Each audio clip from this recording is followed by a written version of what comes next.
So today I woke up and I felt that life would be a whole lot better if students could be allowed to bring their dogs to school. So that's my claim. That's my argument. Now, of course, we already know that I have to have different forms of evidence: logical evidence, empirical evidence, anecdotal evidence that will strengthen my argument. But I also have to be able to use rhetoric. And that's the language that I'm using to persuade you to my point of view. So in this claim, students will do a whole lot better if they can bring their dogs to school. I'm going straight to the top. I'm going straight to the head honcho, the principal. So the first thing I could do is I could do repetition. Having students being allowed to have their dogs at their school will make it a better place for students and a better place for learning. It'll be an overall better place. So I am making sure that my reader realizes that having dogs at school is going to make things better.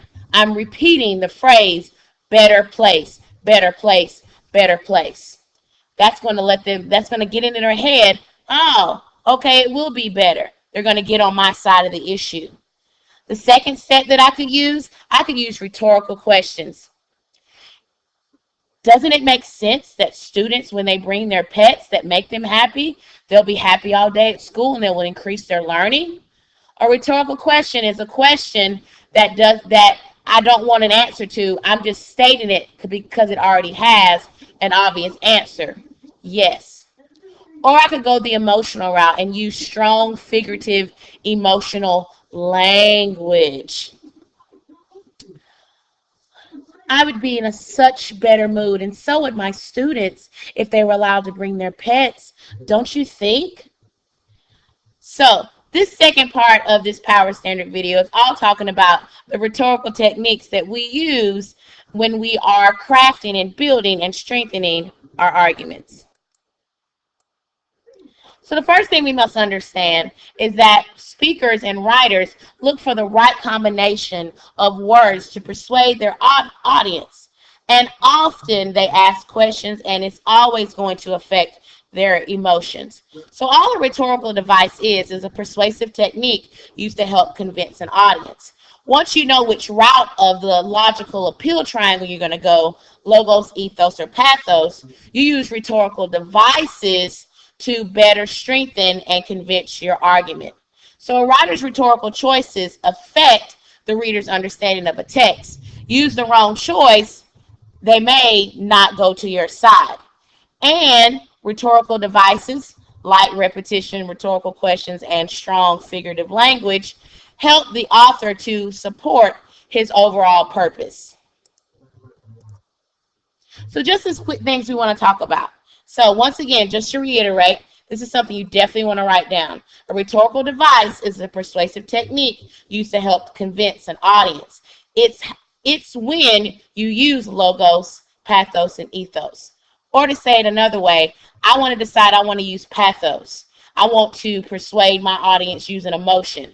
Then I use these devices like repetition, rhetorical questions, dictions, and figurative language to heighten their emotions. So imagine you've been grounded for the weekend, but you got tickets to a concert Saturday and you've been looking forward to it for months. Now we have to decide how to convince your parents to let you go. Now, of course, you want to focus on the pathos end, but how are you going to persuade them with emotions? You can use one of four methods. The first method you want to maybe use is repetition. Now, in order to convince your parents to let you go, you probably want to decide your purpose. Your purpose is the author's reason for writing. Then, of course, you got to plead your case using rhetoric. Rhetoric is how you use language to persuade. So let's look at some of the persuasive techniques you can use. The first one is repetition. Trust me, I will stay at home all next week. I will take the garbage out. I will come home straight home, and I will do all my homework. Now, what phrase is our author using? I will. They're making promises. So they're emphasizing the credibility and the level of commitment if they're allowed to go. So repetition is one thing you can do. Now, you don't want to just repeat. You want to make sure you focus on the phrase that you want to repeat. For example, I will. If I want to engage you and make it feel like it's a cause that everybody needs to be involved in, it's not just singular, I might want to use the word we. So you want to make sure you're purposeful in what word or phrase you're repeating. The next one is a pretty easy one if you know what you're doing. Rhetorical questions. So, rhetorical question is not asking for an answer because the answer is obvious. The point of a rhetorical question is making sure that you know there's a logical answer to my question. How am I supposed to make better choices if I don't follow through with my commitments? I bought these tickets. I spent money. I've been planning for months. I understand I'm grounded, but how am I supposed to make better choices if I don't follow through with my commitments? The third type of rhetorical technique you could use to persuade is diction. You want to use emotional languages. This is where you really draw in on their emotions. I'll be an outcast if I don't go. I'll feel left out of all the conversations about the weekend at school on Monday. So they're using strong emotional language, outcast. Parents don't want you to be an outcast at school. They want you to belong. So that would be a good word, charged emotional words. And in figurative language, I'll be a saint for the next month. So they're using different things like similes and metaphors, hyperboles, oxymorons, things of that nature, just to emphasize and give that imagery or sensory language to help them better their argument. So the 4 rhetorical devices. So let's recap. You have your rhetorical triangle, logos, ethos, or pathos. Once you decide which route you're going to go, you use repetition, rhetorical questions, diction, and figurative language to craft and make your argument better. So let's look at each rhetorical device and match it to its correct example. So clearly, they said we would never make it. They said that the road was too long, our stamina was too low. They said it was impossible, and we said, no, it's not. So I'm seeing some they, and they. I'm thinking this is more repetition. How can we talk about nutrition in the lunchroom when there aren't even enough textbooks in the classroom? Automatically, I see a question, rhetorical question. The cruel practices of testing products on animals is inhumane and causes poor, innocent mice and monkeys to endure unnecessary pain. I'm seeing some charged, drama-filled emotional words. Cruel practice, inhumane, poor, innocent, unnecessary pain. That's definitely emotional diction. Our delicate ecosystem is a castle made of sand. Uh-oh, metaphor, and that's definitely on the line of figurative language. So, before we close out, let's do a little practice.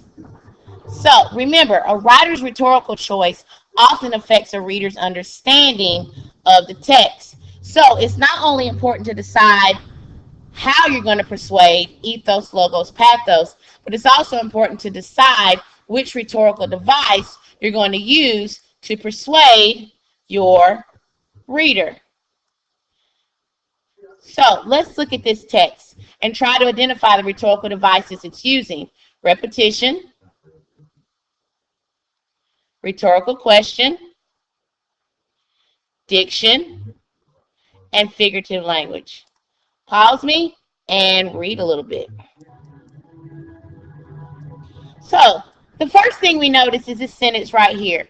More steps need to be taken to ensure that no further cuts are made to school arts programs. That is our author's position or claim or thesis. So now they have to persuade us to that very point. So now they're going to decide either go the logos route, pathos route, or ethos route. Now remember, in a good argument, you want to have examples of all 3 in your writing. Then you decide the rhetorical devices or techniques that you use. So let's look at this first sentence. The problem is a wrecking ball that threatens to demolish the very concept of a well-rounded student. So now we have emotional phrases, wrecking ball, threaten, demolish. And then we also have this imagery of a wrecking ball coming in and destroying a building. This is figurative language at its core. It's charged and it's emotional. It makes you realize the problem is serious. Then we have this sentence right here. Our students are deprived of the very lifeblood of existence. Oh my God, it sounds so dramatic. Remember, figurative language is all about bringing the drama and the emotion in the writing. A chance to understand and create the music and color and light that make the bland, oppressive tunnels of any institution bearable. So bringing the drama. So clearly, this writer is trying to use more pathos, giving you emotional words to heighten and support their claim. Then they kind of shift gears. But we can weave the arts into existing curriculum. We can solicit private fundings from the values kids are being able to interpret beautiful things of the world. We can cut. Now, the author is trying to bring you in by using the phrase, we can, we can, we can. And I really love this part, the fact that the writer, to end their claim or position, they end it with a rhetorical question. But answer this question for me. How might you describe the overall effect of the figurative language in the passage above? So, of course, the correct answer is A. The figurative language elicits the reader's anger and sympathy, invoking an emotional response to motivate them to take action.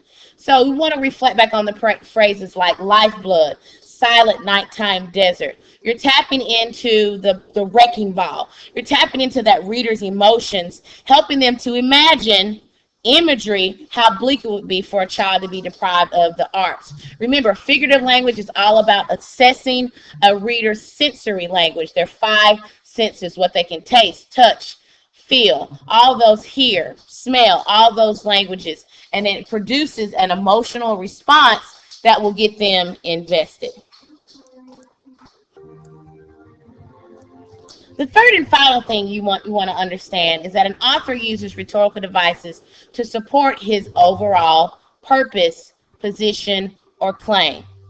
Now, he chooses which rhetorical devices, repetition, rhetorical questions, diction, and figurative language, to strengthen his overall argument. So let's look at this section of President Obama's 2012 State of the Union address, and then see if you can identify some of the rhetorical devices in his speech.